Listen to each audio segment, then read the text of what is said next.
Isso, coloca lá nele, vamos. Deu 3 horas. 3 horas. Tira até 3 horas. Faz o gol, deixa eu fazer aí. Faz o gol, vamos. Deixa eu fazer, vamos. Ó, tá bom. Vai, ó.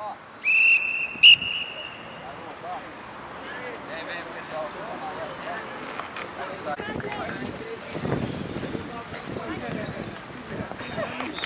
Comprar um presente pra nossa mãe. Quem vai comprar agora? É agora, mano. Quem vai comprar? Quem vai comprar? Vamos lá. É nós, então. Difícil, hein? Caramba! Arthur, você vai pegar? O outro ele passa pra dar agora. É mesmo. Foi bacana. Valeu, chinês. Tem mais, hein? Eu tirei, tem mais. Pode escrever.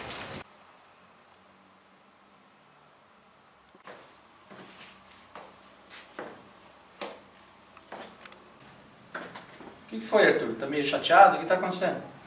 Nada, pai. É que hoje no futebol eu vi todo mundo saindo e falando que ia comprar pras mães, mas eu fiquei pensando, não tenho nada pra dar pra minha mãe. Mas tá chateado só por isso? Porque você não sabe dar de presente pra ela?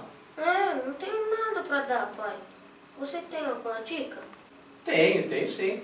Você sabe que mãe é muito importante, né? Pois a mãe, hoje é um dia muito especial pra ela. Então, você não tem ideia que você queira dar pra ela? Não. Eu já sei que você vai dar pra ela.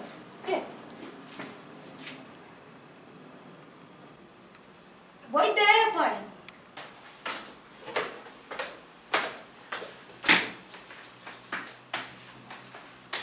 Oi, Arthur.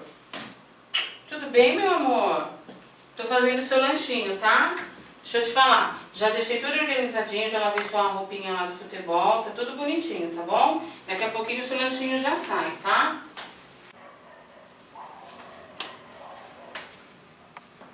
Arthur, o que foi, filho? Que hoje no futebol todo mundo saiu falando que ia comprar um presente pra mãe. Eu andei pensando, eu não sabia o que dar pra senhora. Aí meu pai perguntou tudo, aí ele falou, foi e me deu uma dica. Meu filho, eu não preciso de presente. Você é o meu melhor presente. Eu te amo, meu amor. Mas eu tenho um presente muito especial pra você. Pra mim.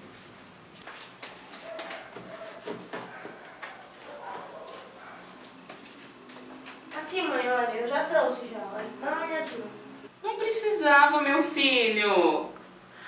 Ai, deixa eu colocar aqui.